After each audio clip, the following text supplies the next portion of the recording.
Salam, Horas, menjua-jua, jua-jua, Yahoo, salam keselamatan.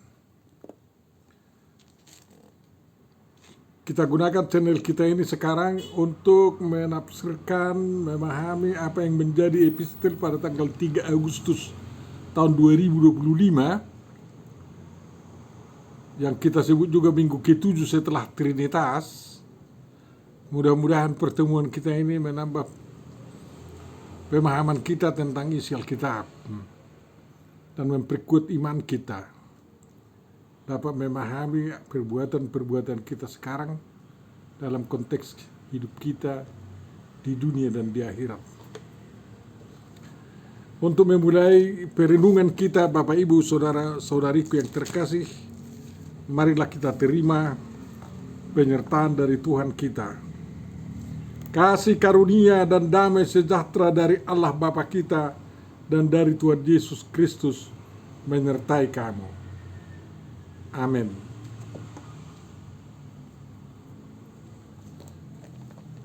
Firman yang akan kita renungkan, Bapak Ibu saudaraku yang terkasih, ditentukan dari Pengkhotbah 1 ayat 12 sampai ayat 14. Pengkhotbah 1 ayat 12 sampai 14. Aku, pengkhotbah atau Kohelet, adalah raja atas Israel di Yerusalem. Aku membulatkan hatiku untuk memeriksa dan menyelidiki dengan hikmat segala yang terjadi di bawah langit. Itu pekerjaan yang menyusahkan yang diberikan Allah kepada anak-anak manusia untuk melelahkan diri.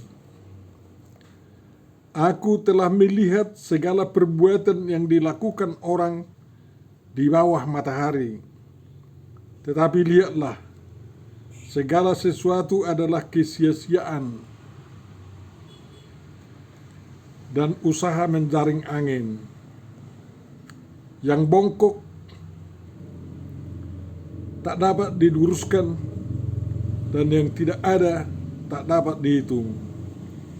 Aku berkata dalam hati, lihatlah, aku telah memperbesar dan menambah hikmat lebih daripada semua orang yang memerintah atas Yerusalem sebelum aku. Dan hatiku telah memperoleh banyak hikmat dan pengetahuan. Aku telah membulatkan hatiku untuk memahami hikmat dan pengetahuan, kebodohan dan kebebalan. Tetapi aku menyadari bahwa hal ini pun adalah usaha menjarang angin. Karena di dalam banyak hikmat ada banyak susah hati, dan siapa yang memperbanyak pengetahuan, memperbanyak kesedihan. Sudah saya baca ayat 12 sampai ayat 18. Yang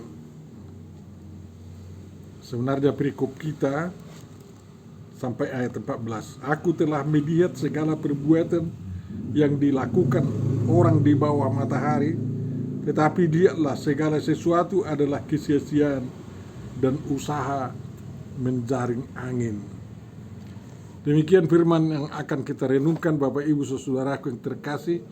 Tentu saja yang berbahagia adalah orang yang mendengarkan, memelihara, memahami, menghayati, dan melakukan firman Tuhan dalam perbuatan-perbuatan baik. Tema yang diusulkan di dalam almanak kita mengatakan menjadi manusia baru di dalam Kristus. Menjadi manusia baru di dalam Kristus. Jadi kita akan menghubungkan perikop pengkhotbah ini kepada Kristus. Walaupun tidak diteringati di sana tentang Kristus, dan tidak ada singgungan sama sekali mengenai manusia baru. Namun harus kita juga dapat pahami dari kitab Pengkhotbah ini tentang manusia baru. Tentu saja kita akan berputar-putar untuk memahaminya. Bapak Ibu saudaraku yang terkasih, sang pengkhotbah ini atau Kohelet ini, kata benda Kohelet berasal dari kata kahal, jemaah, ya. Dan Kohelet adalah orang yang mengundang jemaah berkumpul lalu memberikan pengajaran kepada mereka. Makanya Lai berbebenang terjemahkan Kohelet dengan pengkhotbah. Sebenarnya pengajar gitulah ya. Preacher, convoker. Dan tentu saja karena ada khotbah dalam berisi pengajaran, makanya judul kitab kita ini bukan pengajar tapi pengkhotbah. Tema utama daripada kitab pengkhotbah ini adalah kesia-siaan. Tetapi dia tidak memberitahu kesia-siaan untuk apa. Biasanya Hevel itu, ya, Hevel bahasa Ibraninya, baru terjadi kalau ada sesuatu yang harus diberhasilkan, tetapi segala peralatan untuk itu yang dilakukan, yang direncanakan, yang dirancang, yang dipersiapkan, semuanya tidak memberhasilkan. Akhirnya percuma semua yang dibuat. Jadi kesia-siaan ini kesia-siaan apa? Kesia-siaan hidupkah? Tidak. Semuanya isi kitab pengkhotbah yang 12 pasal ini berbicara mengenai kehidupan ini, dan pengkhotbah sendiri menganjurkan agar manusia menikmati kegembiraan, kesenangan, ya, kesukacitaan. Walaupun itu dianggap sia-sia. Tapi sia-sia untuk apa ya? Pengkhotbah juga menerangkan begitu banyak pekerjaan-pekerjaan yang dilakukan oleh manusia, baik manusia yang benar, orang yang saleh, maupun manusia yang jahat, ya, yang tidak baik. Tapi semuanya itu sia-sia. Sia-sia untuk apa? Itu yang menjadi pertanyaan, dan itu harus kita sadari dulu agar kita bisa memahami isi daripada kitab pengkhotbah ini. Dan Salomo dalam pengajarannya ini tidak memberitahu sia-sia masuk ke mana atau sia-sia dalam usaha apa. Tidak diberitahu itu. Yang diberitahu adalah kesia-siaan atas kesia-siaan. Segala sesuatu adalah sia-sia katanya ya. Dan itu luar biasa menurut saya. Kesimpulan yang fatalkah itu atau yang bagaimana? Tetapi kesimpulan Salomo ini menurut saya adalah mendorong manusia untuk mencari yang tidak sia-sia. Ya. Memang kita di dunia ini harus menikmati hidup ini di dalam tahap-tahap kesia-siaan itu.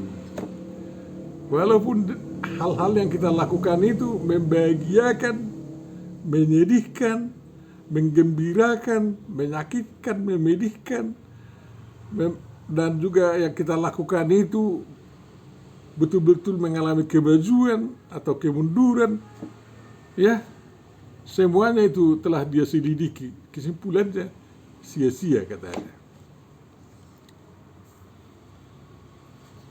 Sebenarnya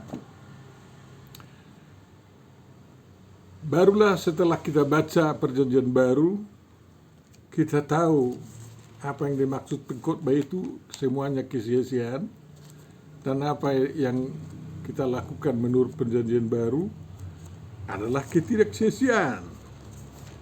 Kalau kita baca misalnya 1 Korintus 15 ayat 58 ya.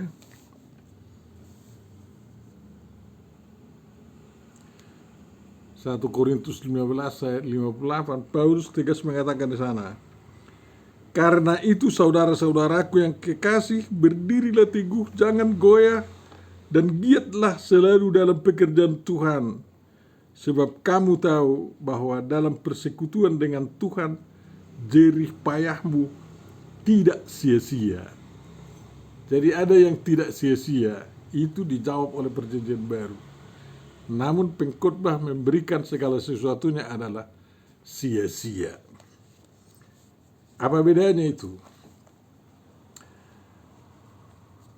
Menurut apa yang dapat saya pahami setelah saya baca beberapa kali di kitab pengkhotbah ini, ya, kesia-siaan itu terjadi kalau segala yang kita lakukan itu, ya, baik yang jahat maupun yang baik, dalam rangka mencari keselamatan, ya, dalam rangka mencari keselamatan lah. Haluani. Semuanya sia-sia, tidak ada kunci di sana. Karena semua amal baik, amal jahat sama nilainya, sia-sia. Tapi Paulus mengatakan dengan jelas bahwa persekutuan dengan Tuhan, segala jerih payahmu tidak sia-sia. Jadi segala jerih payah itu kalau dilakukan dalam persekutuan dengan Tuhan, barulah tidak sia-sia. Kalau dalam pengkhotbah segala sesuatunya dilakukan di luar persekutuan dengan Tuhan, tetap sia-sia. Jadi harus kita perhatikan itu. Jadi raja ini memang sudah sangat bijak ini, ya. Tentu saja dia bisa membaca hidupnya, membaca hidup dunia ini. Tidak percuma dia berpunya hikmat, tetapi hikmat yang dia katakan itu juga adalah hikmat yang sia-sia. Tuhan telah, bukan Tuhan ya, aku katanya, dirinya sendiri telah membulatkan hati untuk memeriksa dan menyelidiki dengan hikmat segala yang terjadi di bawah langit. Jadi ada selangkah di sini yang tidak dia lakukan, makanya dikatakan sia-sia. Karena dia tidak katakan aku membulatkan hati dengan persekutuan dengan Tuhan untuk memeriksa dan menyelidiki. Jadi adalah inisiatif sendiri untuk melakukan segala sesuatu, bukan dengan persekutuan dengan Tuhan. Jadi kalau kita mau melakukan sesuatu pekerjaan agar tidak sia-sia, harus kita lakukan dalam persekutuan dengan Tuhan. Itu sangat penting, harus kita garis bawahi. Sehingga kita betul-betul bisa berdiri teguh dalam usaha kita meneliti, menyelidiki, dan memeriksa segala sesuatu yang ada di bawah matahari, mana yang sia-sia dan mana yang tidak sia-sia. Ya. Perjanjian Baru tegas mengatakan bahwa tidak ada sumbangan daripada perbuatan-perbuatan baik untuk mencari-cari dan menemukan keselamatan. Ya. Tetapi kita terus hidup di dalam keselamatan kalau kita sudah dalam persekutuan dengan Tuhan dan hidup kita menjadi hidup yang baru di dalam Kristus. Jadi kalau kita di dalam Kristus, dikatakan siapa yang ada dalam Kristus adalah ciptaan baru, dan ciptaan baru ini berada dalam persekutuan dengan Tuhan, ya. Lalu segala jerih payah itu, ya, menjadi apa? Menjadi lebih luar biasa dalam rangka membangun kemanusiaan. Jadi bukan hanya membangun pelampiasan nafsu, keinginan mengetahui semua dan mengerjakan semua. Ada bedanya itu. Jadi seperti zaman modern ini, ada banyak usaha manusia yang dilakukan di luar persekutuan dengan Tuhan. Dan itu tidak menolong manusia untuk bebas dari dosanya. atau untuk memberhasilkan perbuatan-perbuatan baiknya atau prestasi-prestasi baiknya untuk mengantar dia menikmati keselamatan yang dari Tuhan maupun hidup ke surga. Jadi makanya kalau memang pekerjaan ini di luar persekutuan dengan Tuhan, tentu saja itu sangat menyusahkan ya bagi anak-anak manusia dan sangat melelahkan diri. Dan Tuhan memang ya setelah manusia jatuh ke dalam dosa, ya kau akan sulit mencari kebutuhan sehari-harimu kan ya. Akan sulit itu di Kejadian 3 kan, setelah jatuh dari apa hukuman Tuhan kepada Adam waktu itu. Itu sangat erat hubungannya dengan soal mengerjakan segala sesuatu yang di luar persekutuan dengan Tuhan ini. Jadi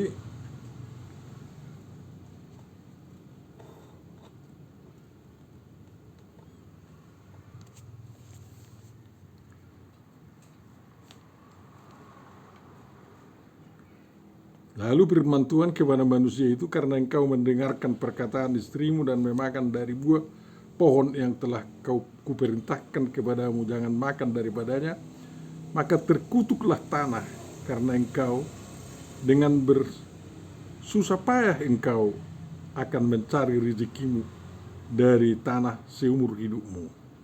Jadi itu yang dimaksud dengan yang kelelahan yang diberikan oleh Tuhan Allah kepada manusia.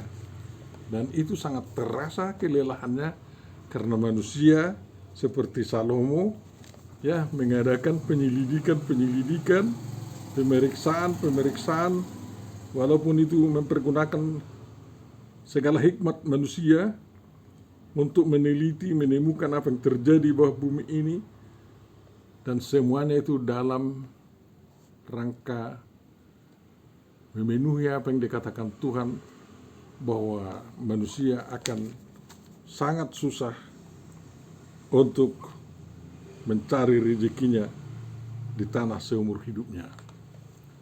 Jadi Bapak Ibu Saudaraku yang terkasih, pengkhotbah juga sudah mengatakan bahwa dia melihat segala perbuatan yang dilakukan orang di bawah matahari, tetapi lihatlah, segala sesuatu adalah kesia-siaan dan usaha menjaring angin. Ya tentu saja, mengapa menjadi kesia-siaan? Karena segala yang dapat kita di setiap hari yang kita anggap sebagai prestasi diri kita hanya cukup di situ saja, atau hanya cukup untuk kehidupan kita di dunia ini, dan itu diperkenankan Tuhan. Dan kalau memang itu tak berguna untuk mengungkit hidup kita kepada alam yang akan dianugerahkan Tuhan kepada kita, itu kesia-siaan, tak bisa kita andalkan itu ya. Dan kalau kita berangan-angan bahwa dengan amal saleh kita ya, dengan kerajinan kita ibadah-ibadah, dengan ya bisa kita katakanlah dengan amal-amal kita katakan kita berhak masuk surga, ya, belum tentu bisa, karena kita bukan penentu untuk itu. Segala amal kita tidak bisa kita andalkan agar kita selamat dan kita mewarisi surga. Enggak bisa itu, omong kosong itu. Selalu ada penghalang. Karena penghalangnya kita katakan mungkin dosa dulu, jangan jalan dosa dulu katakan. Penghalangnya adalah kita lakukan itu di luar persekutuan dengan Tuhan, kan itu. Apalagi itu kita lakukan bersama Tuhan yang palsu kan, kayak gitu. Jadi harus diperiksa semua, apakah Tuhan yang kita sembah itu palsu atau enggak. Ya jangan kita mengatakan, makanya Tuhan Yesus mengatakan, ya banyak yang memanggil aku Tuhan, Tuhan, Tuhan, katanya, tetapi saya tidak kenal kau, gitu kan. Jadi harus benar-benar agar berhasil guna dan tidak sia-sia segala jerih payah kita itu dan segala kegiatan kita dalam pekerjaan Tuhan tidak sia-sia kalau itu kita lakukan di dalam persekutuan dengan Tuhan. Mudah-mudahan kita dapat mengerti perikop epistel ini dengan keterangan yang singkat itu. Tapi marilah kita lihat dalam kehidupan kita untuk apa itu bagi kita sekarang. Ya, pertama-tama kita diajak untuk beriman yang tidak sia-sia. Ya, jadi iman iblis ada, tapi iman yang sia-sia tidak membawanya itu ke surga Tuhan kan, tapi menuntun kita ke neraka. Ya, jadi pertama sekali kita periksa agar kita memiliki iman yang berguna, yang bermanfaat, yang benar, ya, yakni percaya kepada Tuhan Yesus Kristus. Tidak cukup percaya kepada Nabi Isa Al-Masih, enggak. Tidak cukup percaya kepada Allah. Harus benar-benar percaya kepada Tuhan yang disaksikan oleh kitab suci kita. Ada Tuhan kita yang Maha Esa itu, ya, dan kita kenal sebagai Tuhan yang Trinitas, ya, yang dapat menyatakan diri sebagai manusia, sebagai roh, sebagai Bapa kepada kita. Pada waktu yang bersamaan pun itu bisa terjadi. Bapak Ibu Saudara yang terkasih, yang kedua kita harus periksa apa tujuan kita melakukan perbuatan itu agar tidak sia-sia. Ya, apa tujuan kita melakukan perbuatan itu? Ya, pengkhotbah mengatakan manusia sama dengan binatang katanya. Hati-hati kalau memang perbuatanmu sama seperti perbuatan binatang. Untuk apa itu ya? Sia-sia semua. Sama-sama matinya semua katanya ya. Pengkhotbah mengatakan ya sama-sama matinya semua. Kita ini kita harus periksa perbuatan kita untuk apa? Ya, jadi Kohelet itu melihat perbuatan-perbuatan apapun itu yang mementingkan untuk diri sendiri atau atas usaha manusia itu sendiri, walaupun bisa sampai ke langit, ke angkasa luar, membuat senjata paling canggih, senjata nuklir, itu semua tidak ada gunanya, tidak ada menghantar manusia itu masuk dalam kerajaan surga. Makanya perbuatan kita harus kita pahami sebagai buah daripada roh. Adalah buah daripada iman kita kepada Yesus Kristus Juru Selamat kita. Jadi kita periksa perbuatan-perbuatan kita sekarang. Segala perbuatan kita sekarang ini, jerih payah kita, ya, dan segala pekerjaan kita di dalam pekerjaan Tuhan itu adalah ucapan syukur kita atas keselamatan yang dianugerahkan oleh Tuhan kepada kita. Makanya kita tidak pernah mengenal lelah untuk mengatakan itu, melakukan itu. Karena apa? Yang dianugerahkan Tuhan itu masih lebih besar daripada segala yang kita perbuat. Ya, maka kita tidak perlu goyah. Kita harus berdiri teguh, ya, dan kita harus giat selalu, karena apapun prestasi kita masih belum sempurna sebagai jawaban terhadap keselamatan, pengampunan dosa, dan kehidupan kekal, kehidupan baru yang dianugerahkan Tuhan kepada kita. Jadi jangan cari yang sia-sia di dunia ini. Ingat itu, perhatikan itu, ada perbuatan yang sia-sia kalau nampak luarnya sama dengan perbuatan yang tidak sia-sia. Hanya tergantung kepada motivasinya dan tujuannya, kan kayak gitu. Jadi harus kita periksa iman kita yang ada dalam hati kita dan arahan-arahan dari hati kita untuk melakukan segala sesuatunya itu.